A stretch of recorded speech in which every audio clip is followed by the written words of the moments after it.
You're still watching NTV Weekend Edition. I'm Arnold Segawa. Susan Mujawa on the sign language. Let's get into our talk of the nation today. The Uganda National Examinations Board yesterday released the 2019 primary leaving examination results. The results showed a general improvement in performance compared to those of the 2018. There were many candidates passing in the upper divisions 2 and 3. English and social studies were the best done subjects. To discuss this further on Talk of the Nation tonight, we have Sechitoleko Zake, an education consultant and school head teacher. Mr. Zake, many thanks for making time to speak to us. It's a pleasure hosting me here. First of all, I need to tell all our viewers that Mr. Zake was here. He's the quintessential teacher. He was here an hour and a half before the interview. I've never seen anything like that. Is this what you actually encourage when you're getting into when you're starting the children young? Yeah, it is punctuality is success. Whenever you manage time, time is a resource that is too much, but it's not reversible. Once wasted, it is wasted. And the best way to do what you need to do effectively is to give it time. And when you give it time, no doubt. You remind me of Mr. Kasole once a long time ago, who always insisted on, you have the pen, you know, I see the pen right here, and there's the handkerchief. And all pens in the world belong to me, it's there. And we don't use a side twice, we use the side once, afterwards you turn. Don't use it twice. Mr. Zake, I'm nostalgic right now. You are the quintessential teacher. Seriously. Let's get into some of the results. Maths and science. Very badly done. Tell me, what did you make of the results as a whole? Yeah, the results as a whole are very promising. I want to really cajole the Ministry of Education through the leadership of Mama Janet that we are making a lot of progress. The performance has increased on the whole. There are few absentees recorded in PLE compared to the previous years. When you look at the report that was presented by the Executive Secretary UNEB, Bwana Odong, Daniel,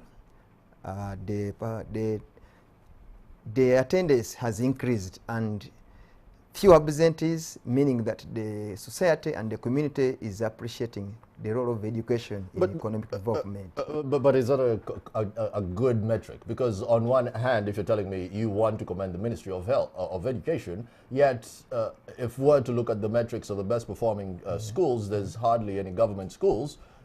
Private schools are dominating the entire good performance. Why would you be commending the Ministry of Education? Oh, on the other hand, I was in terms of results, performance, and on the national achievement, having many students. What achievement? It is an achievement having many finishing period the circle. We have been having relatively high dropouts in the with division 4s. It's better than nothing in a situation where we were. But of course, we don't want division 4. It's not the best. We would want all of them score relatively higher, so that they can access post-primary education. But look at the case at the moment is the general performance. The general performance is okay, and I wouldn't to underscore the government, but I must say, whereas we are registering successes, there are a little bit some more challenges that are being experienced in public schools as compared to the private schools. But you see, these are the ones I wanted to really Mr. Zake, very clearly. This is a problem I have with my dear country. We are so used to ordinary. We are no longer aspirational. You know, I think we should take away the pearl, because we do not aspire. And the reason why I say that is because here we are saying there's progress being made, yet we have people who could not even write their names. There's people who are worse than Division 4. Isn't that the biggest problem that we need to address, as opposed to saying, comparing it to 2018, where, well, there's a meager, a small improvement? Yeah, the improvement is small, because when I saw the report, the findings revealed that whereas they could not write correct responses, the handwriting had improved. That shows that there is a very high level of literacy in the country. The quality and presentation of work in the scripts was relatively attractive. That gives me a smile, partly as an instructor. But this is how bad it is. that's how bad they could present work well, though the answers were not as required, especially those that were in the lower bottom, the division 4s and perhaps U.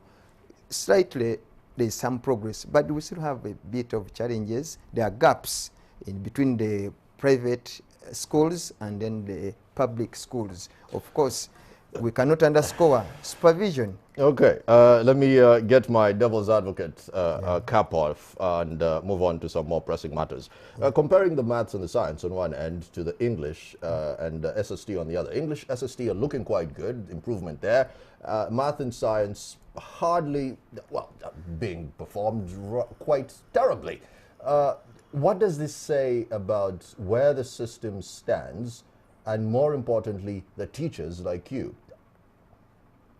Yeah, the performance, it's true, the statistics indicate that English and social studies were best done, and the problems in mathematics and science continue to be persistent. This is attributed to the pedagogy of the teachers. The science and mathematics for kids to comprehend and understand well require a practical approach. For some of our viewers who are in rural areas who might not understand your very sophisticated vocabulary, Mr. Zake. Pedagogy is teaching. It is teaching. It is teaching. Yeah. Why did you say that? Yeah, the teaching approach that the teachers are using could be very theoretical. Yet these subjects are daily life subjects, which requires taking kids to the real situations so that they can comprehend, and then they are able to retrieve this knowledge at the required time. So I think there are still gaps in the teaching of these subjects which need quick intervention, not to only wait in the secondary school that the case it is, because in the secondary sector science teachers are being retooled, and this is not being done in the primary sector, as if the problem does not exist in the primary sector. So we think the key stakeholders should look at a way of getting the brunt of this problem, the poor performance in science and mathematics. Let's talk about an issue that's quite massive. Boys outperforming the girls, and this is a time when we're talking empowerment, we're talking he for she rather, the United Nations, and here we are, the girls yet again being undone. And to me, as firstly, I want to let you know, Bwana Segawa, the boys outclassing girls, I wouldn't get surprised to these statistics. Why is that? Because the boys in most cases have a lot of time to concentrate in their studies, unlike the girls that have a lot of activities to do at homes, and they're having other factors.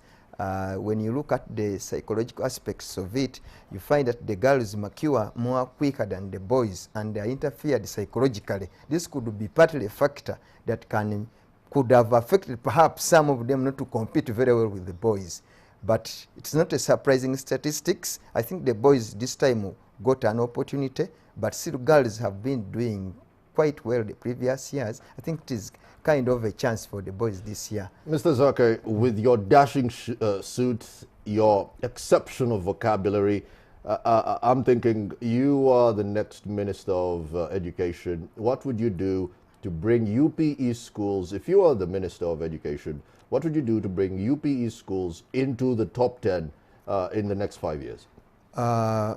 It's quite much that needs to be done in our public schools. A lot is being done, but the immediate thing that I would do, first of all, is to see that we initiate what we call quality control measures in these public schools. There are fewer quality control measures in public schools that cause accountability from the teachers, from the students, from the head teacher. So we want to see that the quality control measures are put in place, the performance management system is put in place. How do we recruit the teachers? How do we initiate the teachers? How do we give them the performance standards? How do we give them the targets? I would want to see a more robust staff appraisal system which enables to communicate challenges and weaknesses that teachers work, to see that teachers experience, to see that they improve at their job of teaching. And in this appraisal, we'll be able to communicate which teachers require training. This is not being done effectively. I would demand to see that we get results, we get reports periodically, not to wait at the end of the program. I would really wish to see that we retrain teachers, we put capacity building programs in schools to see that the teachers are retooled, because the curriculum changes. It is not something that is static. They need to be retrained. Then I would call upon the government to allow school-based initiatives to take place. We cannot have students excel when they are having a holiday without meals. Right. We need kids to have meals in schools, and this is a collective responsibility between the schools and the parents. Right now, parents have left their responsibility to the government. Putting UP is not an automatic ticket that you are not responsible. So we want the government to allow school-based initiatives, like parents contributing towards the running of these schools at a certain cost, so that the head teachers at schools don't constrain so much. They are able to provide the students, the teachers, with some meals to accomplish the task at hand. Right. Yeah. Mr. Zake, ever passionate, I think. Before I let you go, this is a personal question. What topics, you're a math and science teacher, what topics have failed the most in your experience teaching and being a head teacher? Oh, the topics fail the most. Usually it is geometry, when you bring into construction of angles, bearings. Then we have algebra, which is relatively abstract, and teachers are failing to see how to make it practical to the students. And of course some elements of set theory, which is still kind of theoretical to the teachers. But this is something that you mentioned, the curriculum evolving, and I'm remembering we used to have cos and sine, sin rather, and tan, things that are just not applicable. And the joke is always, the child in China is studying how to come up with a circuit, as me, I'm learning about the raw industrial area and cos and sine and sin. Now, Mr. Sego, let me tell you, there is still a more need to have a curriculum overhaul. At the moment, we have a broad curriculum, which even the kids in the primary school cannot handle. There are still gaps in the curriculum. I know we have been changing over and over, but still there are gaps. Because when I did the comparison, I have been studying in the Cambridge international system for Britain. The kids are tested work for the particular class. In our case, we compile the whole work and test the kid in one test. And then we say you have passed or you have failed. We need a system which tests every year, and let that work go. So there is a lot to review. There's some work to review in our curriculum. Mr. Zake, many thanks for making time to speak to us. That was Mr. Sechitoleko Zake, the quintessential timekeeper, not forgetting an education consultant. Let's take a quick break. Yes. Thank you so much. Yeah.